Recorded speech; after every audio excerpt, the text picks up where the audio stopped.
일단은 이 권력구조 개편에 관한 이런 담론들이 개헌으로 이어지는 이런 담론들은 국민들의 그 뜻이 어떤지를 살펴서 또 여러 전문가들, 의정 경험자들이 논의를 해야 되는데 우리 송영길 민주당 대표가 지난번에도 1차로 3선 이상 금지한다는 등 이런 어떻게 보면 좀 정치 쇼에 가까운 그런 그 제안을 했고 민주당 내부에서도 지지를 받지 못했습니다.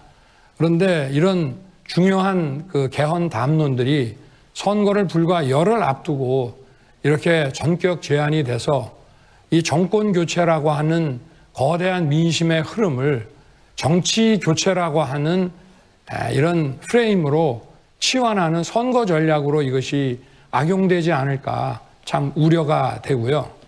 그리고 민주당 입장에서는 선거 열흘을 앞두고 이런 거를 한다는 것 자체가 민주당은 실천하지 못하는 정당이라는 걸 이미 입증을 했습니다.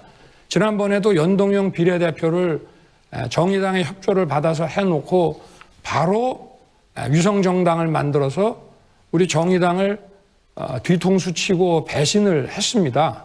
그래서 저는 이 진정성에 좀 의심이 많이 되고 또 만약에 이거를 대선의 공약으로 내세울 거라면은 선거 캠페인이 시작이 되면서 해야 될 문제인데 이거 이제 투표가 내일 모레인데 이런 얘기들이 과연 이게 정상적인 그 국민들의 그 논의와 이런 고민들을 담을 수 있을지 저 우려가 많이 됩니다. 네, 이재명 후보님.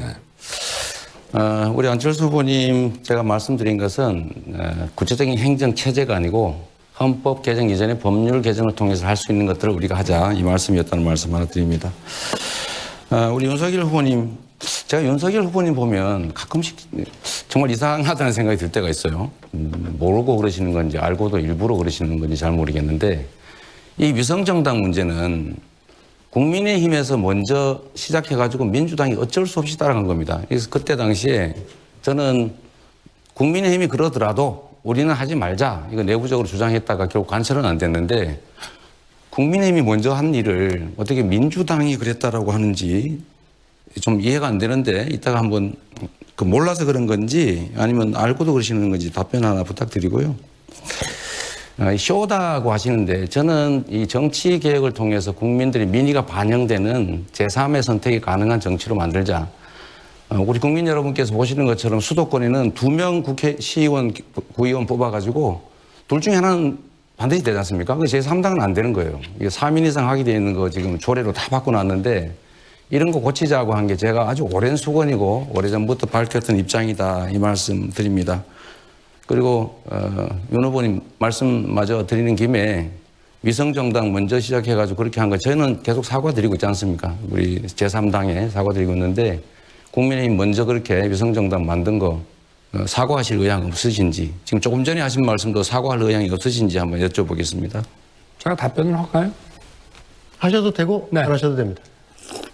이 연동형 비례대표제는 저는 그때 정치를 하지 않았습니다만은 국민의힘의 전신인 자유한국당 또 미래통합당에서는 반대를 했습니다. 그런데 이걸 패스트 트랙으로 밀어붙여서 원래 그 선거제도라고 하는 것은 그래도 여러 당들이 합의를 해야 되고 그 의석수 가지고 밀어붙인 역사가 없습니다. 더구나 제1야당의 반대를 물리치고 이걸 패스트 트랙으로 밀어붙인 예가 없습니다. 그렇기 때문에 미래통합당, 자유한국당에서도 그렇게 할 것 같으면 우리는 이거를 무력화하기 위해서 위성정당을 만든다고 한 것으로 저는 알고 있습니다. 그래서 이런 무리한 선거법 개정 자체가 저는 근본적으로 문제가 있다고 생각합니다. 네, 심상